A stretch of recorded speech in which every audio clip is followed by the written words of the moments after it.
The country club's ballroom buzzed with polite conversation as Dad's colleagues mingled around cocktail tables decorated with navy and gold, his favorite colors, though he'd never admit to having favorites. 37 years at Henderson and Associates deserved a proper send-off. Mom had insisted, which meant renting the most expensive venue in town and inviting everyone who mattered in Dad's professional world. I stood near the back, nursing a club soda and watching Mom work the room like the seasoned corporate wife she perfected herself into being. Her silver hair was styled in that expensive way that looked effortless, but cost more than most people's monthly rent, and her navy cocktail dress probably cost more than my entire wardrobe, or what she thought my wardrobe was worth. Victoria. Dad's booming voice cut through the chatter as he approached with his longtime partner, Mr. Henderson himself. Come meet the man who's been putting up with me all these years. Mr. Henderson extended a weathered hand, his eyes crinkling with genuine warmth. Your father never stops talking about you. Says you're doing something with computers? Before I could answer, Mom appeared at Dad's elbow like she'd been summoned. Oh, Victoria's still figuring herself out, she said with that practiced smile that never reached her eyes. Living in that little apartment downtown, spending all day staring at screens. We keep hoping she'll find something more substantial. The way she said substantial made it sound like I was playing video games all day instead of running a multi-billion-dollar tech empire. But that was Mom. If it didn't involve a corner office in a traditional company or a husband with the right pedigree, it wasn't real success in her world. Actually, I started, but Mom was already steering the conversation elsewhere. Harold was just telling me about his grandson's internship at Goldman Sachs, she continued, as if I hadn't spoken. Now that's the kind of opportunity that leads somewhere meaningful. I'd learned long ago not to argue with Mom at social functions. The last time I tried to explain what I actually did for work, she laughed and patted my arm like I was telling her about an imaginary friend. So I just smiled and nodded while she painted me as the family disappointment to anyone who'd listen. The truth was more complicated than Mom could comprehend. While she thought I was wasting away in my little apartment, which was actually a penthouse I owned outright, I'd spent the last 8 years building quantum dynamics from the ground up. We specialized in quantum computing applications for financial modeling, and our algorithms had revolutionized how major investment firms processed market data. But explaining quantum computing to someone who still called everything technology-related computer stuff was like trying to explain color to someone who'd never seen. So I'd stopped trying. Victoria, darling. Mom's voice had that particular pitch she used when she was about to say something she thought was helpful, but was actually devastating. Mrs. Patterson was just mentioning that her daughter's law firm is hiring paralegals. I told her you'd be interested. It's a real job with benefits and everything. Mrs. Patterson, a thin woman with kind eyes and unfortunate lipstick choices, looked embarrassed. I'm sure Victoria has her own plans, Margaret. Oh, she's been saying that for years. Mom laughed, that tinkling sound she perfected for social situations. But eventually we all have to face reality, don't we? The reality was that I'd been supporting myself since college and had never asked my parents for a dime. The reality was that my computer stuff had generated more revenue last quarter than Dad would make in his entire career. The reality was that I deliberately kept my success hidden because I knew it would change everything, and I wasn't ready for that conversation. But Mom didn't know any of that. To her, I was still the weird kid who preferred programming to piano lessons, who chose MIT over the local university because it was more practical, who turned down perfectly good job offers at respectable companies to chase some impossible dream. She spends all her time on computers. Mom continued to Mrs. Patterson, as if I wasn't standing right there. I keep telling her that's no way to build a real career. You can't make a living playing around with gadgets. The irony was so thick I could have cut it with a knife. Just last week, I'd closed a deal with a consortium of European banks that would integrate our quantum algorithms into their trading platforms. The contract was worth $800 million over 3 years. My gadgets were reshaping global finance, but Mom saw only the surface, her daughter who dressed casually and didn't work in a proper office. Well, Mrs. Patterson said diplomatically, I'm sure she's doing important work. Important? Mom's eyebrows rose in that expression I knew meant she was about to say something particularly cutting. Sweetie, sitting in front of a computer all day isn't important. It's just killing time until she figures out what she really wants to do with her life. I felt the familiar burn of frustration in my chest, the same feeling I'd had since childhood when Mom dismissed anything that didn't fit her narrow definition of success. Part of me wanted to pull up my company's latest financial reports on my phone and show her exactly how unimportant my work was. But I knew it wouldn't matter. Mom's worldview was carved in stone. Real success meant climbing someone else's corporate ladder, preferably while wearing a suit and sitting in meetings all day. The evening progressed with more of the same. Dad's colleagues were genuinely interesting people with fascinating stories about their cases and clients, but every conversation somehow circled back to Mom's helpful suggestions about my career prospects. She recommended secretarial positions, entry-level marketing roles, and administrative assistant jobs with the enthusiasm of someone convinced she was solving my life's greatest problem. Margaret tells me you're looking for work, said Dr. Williams, Dad's golf partner. My practice is expanding. We could use someone to handle our computer systems. She'd be perfect for that. Mom jumped in before I could respond. Victoria's always been good with computer things. It would be nice for her to use those skills for something practical. Practical. There was that word again. As if developing algorithms that could process millions of financial transactions in seconds was somehow less practical than fixing someone's email password. I appreciate the thought, I said carefully, but I'm actually working on some projects that keep me pretty busy. Projects. Mom repeated with air quotes, turning to Dr. Williams. She calls them projects. I call them pipe dreams. The casual cruelty of it hit me like a physical blow. This was my mother, the woman who'd raised me, who'd claimed to want the best for me, and she was literally advertising my supposed failures to a room full of strangers. Not because she was malicious, but because she genuinely believed she was being helpful by managing expectations and finding me realistic opportunities. By 8 o'clock, I was ready to leave.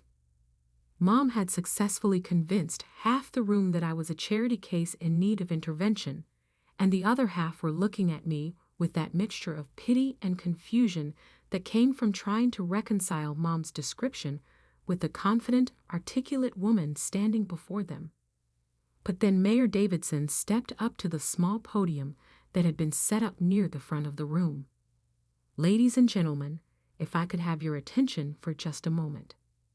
The room gradually quieted as conversations died down and people turned toward the front. Dad looked surprised. This hadn't been part of the planned program. I'm here tonight not just to honor Harold Hayes' remarkable career, Mayor Davidson continued, but to make a very exciting announcement about our city's future. I felt a familiar flutter of nerves in my stomach. 2 months ago, I'd had a series of meetings with city planning officials about a project I'd been developing. After years of building my company, I'd wanted to give back to the community that raised me, especially in the technology sector where we were lagging behind other cities our size. As many of you know, our city has been working to attract technology companies and create more opportunities for young people to build careers in innovation and entrepreneurship, the mayor said. Today, I'm thrilled to announce that we've received the largest single donation in our city's history. Mom straightened beside me, probably assuming this was about some wealthy client of Dad's. She loved being adjacent to important announcements, even when they had nothing to do with her. A visionary entrepreneur has donated $50 million to build a state-of-the-art technology center that will serve as an incubator for startups, a training facility for emerging technologies, and a research hub for quantum computing applications. My heart started beating faster.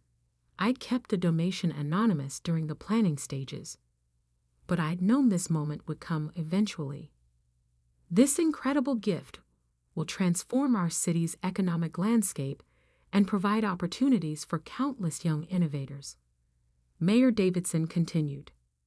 Ladies and gentlemen, I'm honored to publicly thank Victoria Hayes for her extraordinary generosity.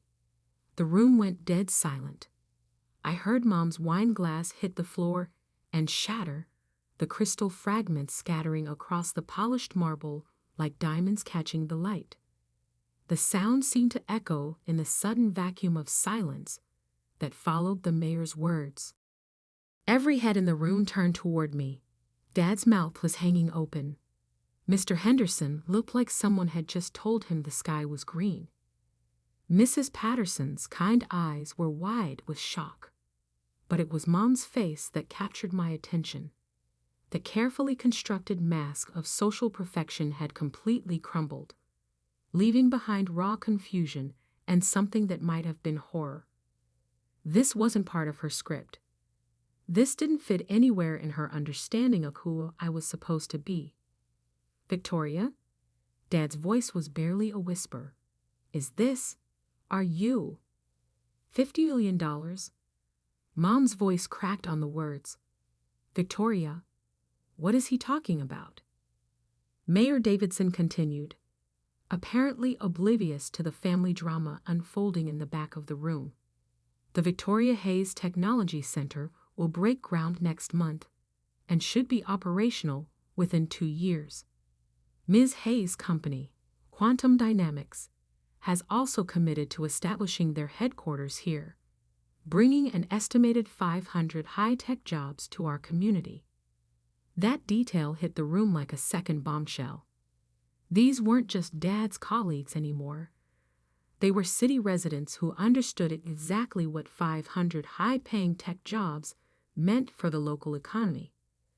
The woman Mom had been describing as a jobless dreamer had just announced plans to become one of the city's largest employers. Her company, Mom whispered, more to herself than to anyone else. She has a company. I took a deep breath, feeling like I was standing at the edge of a cliff. For 8 years, I'd maintained the fiction that I was just getting by, just figuring things out, just playing around with computers. For 8 years, I'd let Mom's disappointment wash over me, rather than risk the complicated conversations that would come with revealing the truth. But there was no going back now. Mom, I said quietly, I need to tell you some things. The crowd had started to disperse, with people clustering around the mayor and others clearly trying to get closer to me. But my family stood frozen in our little bubble of shock, like the last people to learn that the world had changed while they weren't paying attention. Victoria, Dad said slowly, his lawyer's mind apparently starting to process the implications. When he said your company, how big is your company? It was a fair question. Quantum Dynamics had grown so far beyond my original projections that sometimes I couldn't quite believe it myself. We had offices in 12 cities, partnerships with 43 major financial institutions, and a valuation that put us in the upper tier of private tech companies. Last quarter, we generated about $2.3 billion in revenue, I said simply. Mom made a sound like she was choking. Billion? Dad repeated. With a B? The donation is just part of our community investment initiative, I continued. We're also funding scholarships for local students interested in STEM fields, and we're partnering with the high school to upgrade their computer science program. But Mom was struggling to form complete sentences. But you live in that tiny apartment. You dress like. You said you were just. I said I was working on projects. I corrected gently. You assumed they weren't important. The truth was, I did live simply compared to what I could afford. My penthouse was nice, but not ostentatious. I drove a reliable car instead of something flashy, and I preferred comfortable clothes to designer labels. The money had never been the point. Solving interesting problems was the point. Building something meaningful was the point. But I could see that from Mom's perspective. My lifestyle choices had been evidence of failure rather than personal preference. Quantum computing, Mr. Henderson said thoughtfully, and I was grateful for his interruption. That's the technology that could revolutionize financial modeling, isn't it? Among other applications, yes. I nodded. We've developed algorithms that can process complex market scenarios thousands of times faster than traditional computers. And banks pay you for this? Dad asked, his professional curiosity starting to override his shock. Banks, investment firms, insurance companies, government agencies, I confirmed. Anyone who needs to analyze large datasets or model complex scenarios. Mayor Davidson had finished his remarks and was making his way toward us, followed by a small crowd of people who apparently wanted to meet the mysterious benefactor. I could see Mom's social training warring with her confusion. Part of her wanted to bask in the reflected glory of having raised the evening's guest of honor, but part of her was still trying to reconcile this new information with everything she believed about me. Ms. Hayes, the mayor said warmly as he reached us, I hope you don't mind that I revealed your identity. I know you wanted to keep the donation anonymous initially, but the city council felt it was important to publicly acknowledge such extraordinary generosity. Of course, I replied. I'm honored that the city is excited about the project. Your parents must be incredibly proud, he continued, turning to Mom and Dad with genuine enthusiasm. Raising a daughter who becomes one of the most successful entrepreneurs in the region, that's quite an achievement. Mom's smile looked physically painful. Yes, we're very proud. But I could see the wheels turning behind her eyes. She was already trying to figure out how to reframe the evening's earlier conversations, how to explain to Mrs. Patterson and Dr. Williams why she'd been describing her billionaire daughter as unemployed and directionless. The crowd around us was growing, with people introducing themselves and asking questions about the technology center and job opportunities. I fielded them as best I could, but I kept one eye on my parents, who were clearly struggling to process this sudden shift in their understanding of my life. Victoria, Dad said during a brief lull in the conversation, can we talk privately for a minute?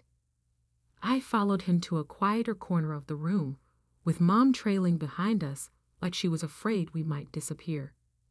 I need to understand something, Dad said in his careful lawyer voice. When did this happen? When did you become this?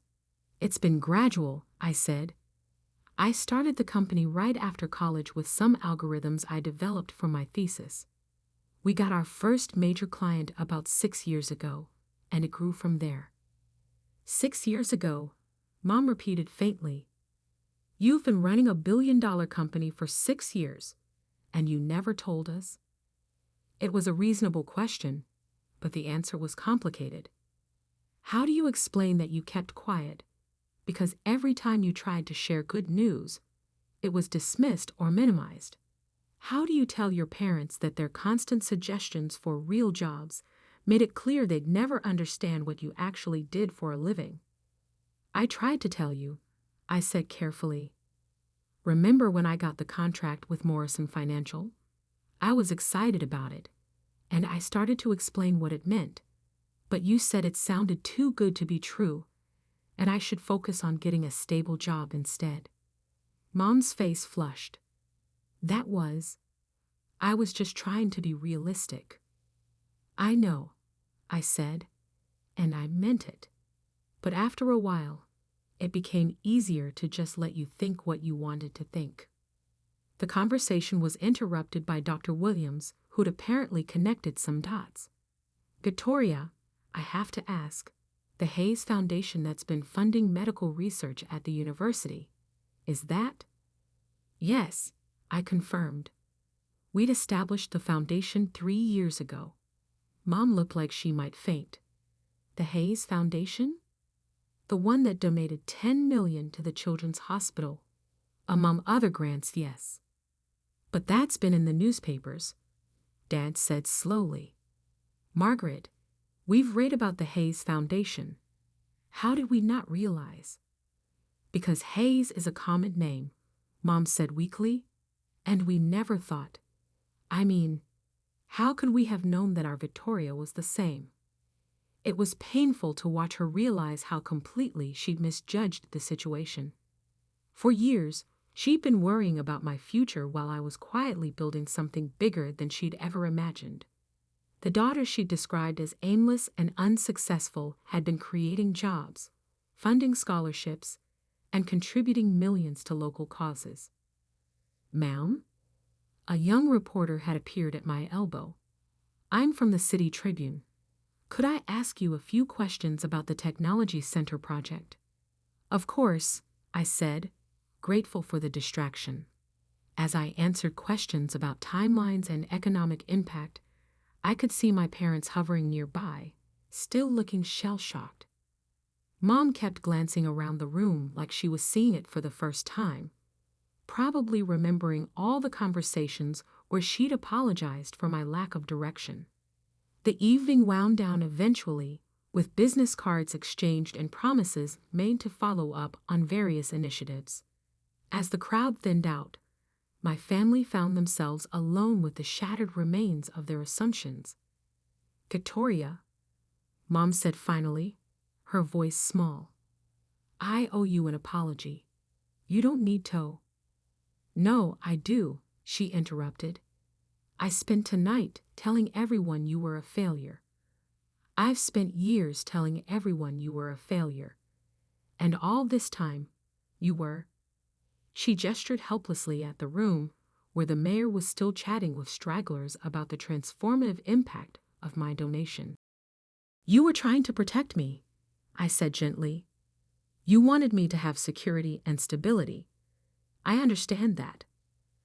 But I was wrong, she said, tears starting to form in her eyes. I was so wrong about everything. Dad cleared his throat. Can I ask why you didn't correct us? Why you let us go on thinking? It was the question I had been dreading, because the answer revealed uncomfortable truths about our family dynamics. Because every time I tried to share something I was excited about, it got shot down, I said honestly. Every breakthrough, every success, every milestone, you found reasons why it wasn't real or sustainable or meaningful. After a while, I stopped trying. The words hung in the air between us like an indictment. I could see Mom remembering specific conversations, specific moments when she dismissed my enthusiasm as naive optimism. The Morrison contract, she said quietly. You tried to tell me it was a big deal, and I said it sounded like a scam. The patent office celebration, Dad added, looking stricken. You wanted us to come to some ceremony, and we said we were too busy. The Forbes interview, Mom whispered. You mentioned something about a magazine wanting to talk to you, and I said not to waste your time with publicity stunts. Each memory was like a small wound being reopened. These weren't malicious moments. They were loving parents trying to protect their daughter from disappointment and delusion. But the cumulative effect had been to create a wall between us, brick by brick, conversation by conversation. "I'm sorry," Mom said, and now the tears were flowing freely. "I'm so sorry, Victoria. I thought I was helping. I thought I was being realistic." "I know," I said, "and I did, but maybe now we can try something different." The country club staff were starting to clean up around us, stacking chairs and clearing tables. Dad's retirement party had officially ended, but something else was beginning. A new chapter in our family story, built on truth instead of assumptions. "So what happens now?" Dad asked. "Now you know who I really am," I said. "And if you're interested, I'd love to show you what I've been building."